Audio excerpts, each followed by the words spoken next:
to Pros and Cons of Living in Medford, Oregon. I am Alice Lema. I am a principal broker at Home and Land Real Estate here in beautiful Southern Oregon. And today we're going to talk about the good and the not so good about choosing Medford, Oregon to be your home. So on the plus side, because we do want to start with some positive, right? Home prices in Medford, Oregon, here we are in the summer 2026. The home prices are averaging $445,000. Ashland averages $553,000. And if you compare that to places like Seattle, the average in Seattle right now is $865,000. And you compare that to Silicon Valley, Cupertino will set you back 3.2 million on average. So home prices in Medford are a pretty good deal. We also brag about our 200 sunny days a year. You compare that to Portland or Seattle, where they have a more rainforest type climate. It's wet, it's damp, foggy, quite a bit, beautiful, but quite a bit more moist. So here in Southern Oregon, we're happily known as the banana belt of Southern Oregon. We do have 4 distinct seasons. So we are not as temperate as California, although our weather patterns do mimic the Northern California weather trends. So we're more like that, but we do have 4 distinct seasons. We don't have snow on the valley floor. We're kind of a basin, similar to the Santa Clara Valley. We also have orchards, but that's a different podcast. So we have a basin type geology surrounded by mountains. The mountains get the snow. We do have a drift of snow every so often, but I promise you won't need a snow shovel if you live in town. You probably won't even have to wear socks that often if you're that kind of a person. And in the summer, it does get hot. We do hit 100-degree temperatures, but it's a dry heat. I'm sure you heard that before. And also, it cools off at night. So we're super proud of that. It makes a very comfortable existence. And a lot of us have back porches, ceiling fans on the back porch.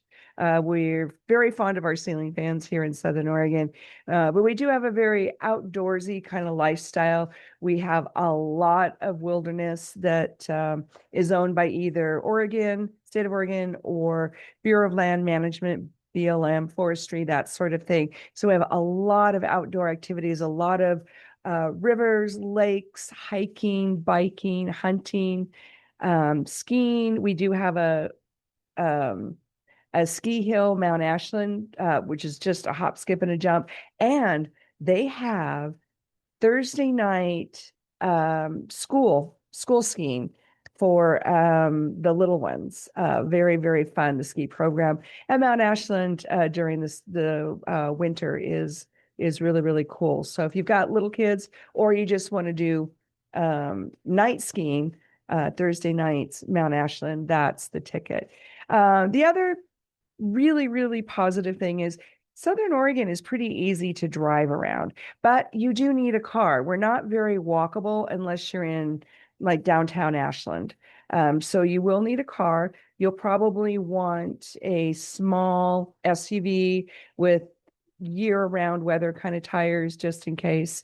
Plus, if you want to travel during the fall and winter, you definitely want to make sure you have good tires. The people are mostly nice and polite. I get those comments all the time from people that move here from big cities. If you want to like merge on the freeway, they'll slow down a little and wave you on, hi, that sort of thing.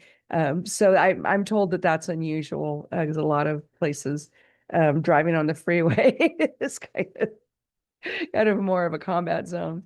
Tongue in cheek. I do want to mention the financials on the positive side. Oregon does not have a state tax on Social Security. So if you're thinking about retiring here, that's a good point. We do not have sales tax. So if you're moving here, don't buy furniture until you get here. Don't buy another car until you get here. We are an agricultural area, so we have a lot of wide open spaces. Again, like we're talking about, very, very outdoorsy. We don't have shopping is not a sport here. like it is someplace. And we do have an international airport. It's teeny tiny, but it's newer and it has the reinforced runway. So it gets to be called an international airport. And we do have two massively expanded hospitals.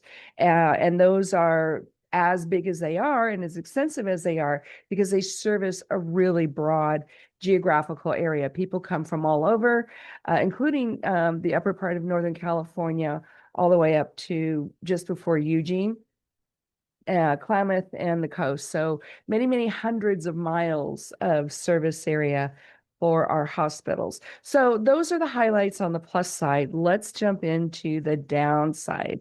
Oregon does have state taxes, whereas Washington doesn't. So we get compared to Washington a lot, and they're kind of high. It can be upwards of 9.9%. But again, Social Security, the state version, is not taxed.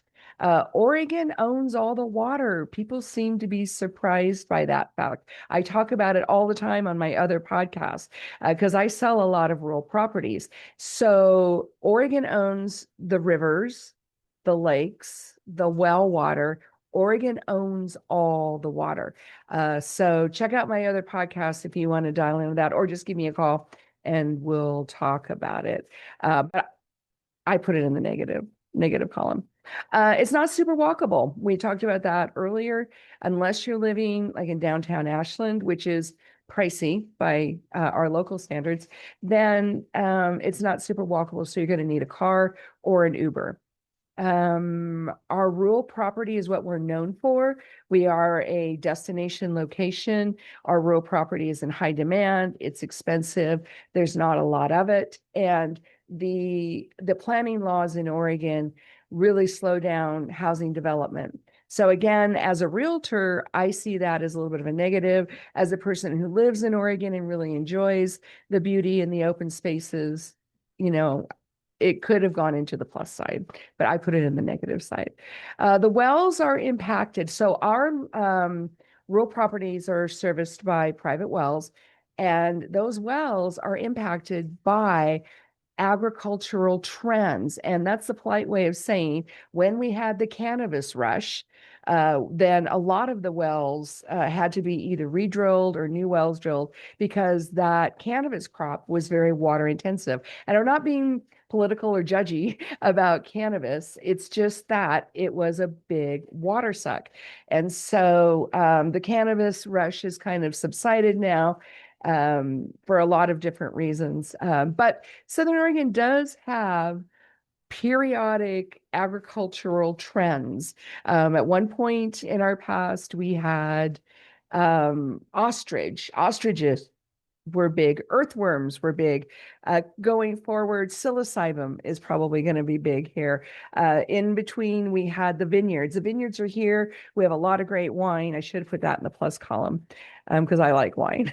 But the local wells, the private wells, are impacted by whatever latest and greatest, crop or animal du jour, as we say. And so you just need to know that if you're going to live in the country. We do have fires. Now, we don't usually have fires right here. We are impacted by smoke from fires around us. A lot of them are lightning strikes and in other places, like in Washington or Idaho or California. And when the wind changes, because we're a basin, we do get sucked in with smoke. So if you have breathing disorders, what we do is we go to the coast because it's not usually smoky there. You could also just stay indoors for a few days.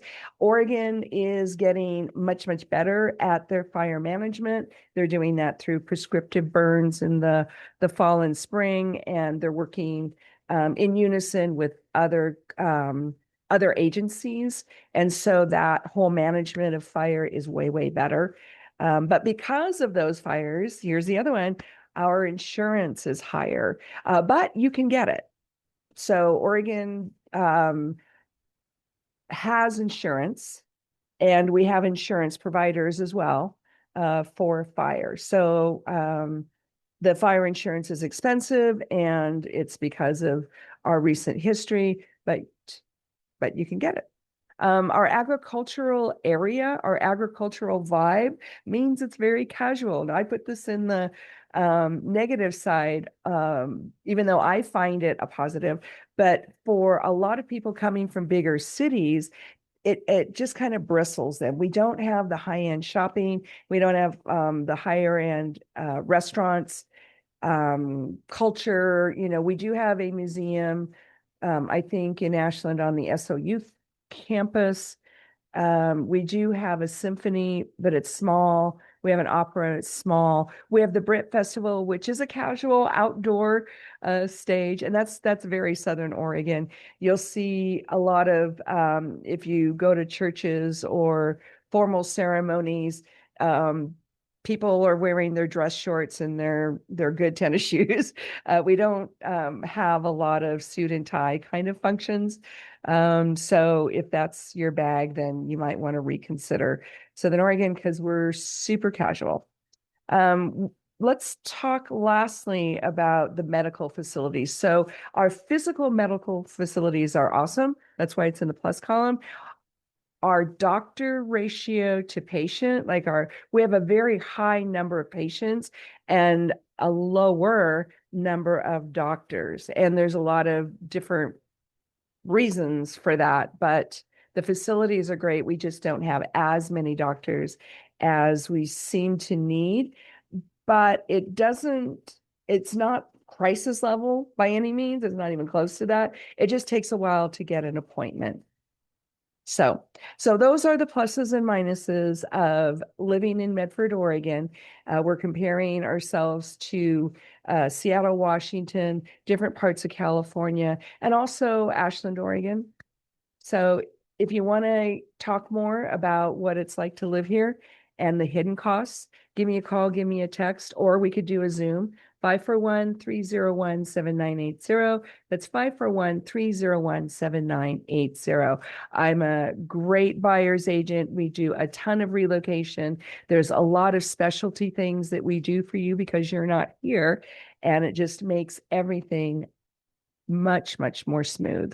Because the last thing you need is a dramatic move, especially if you're coming from out of state. So again, I'm Alice Lema, principal broker, home and land realty. Give me a call, give me a text, or let's do a Zoom chat and let's talk about getting you up here to Medford, Oregon. Bye now.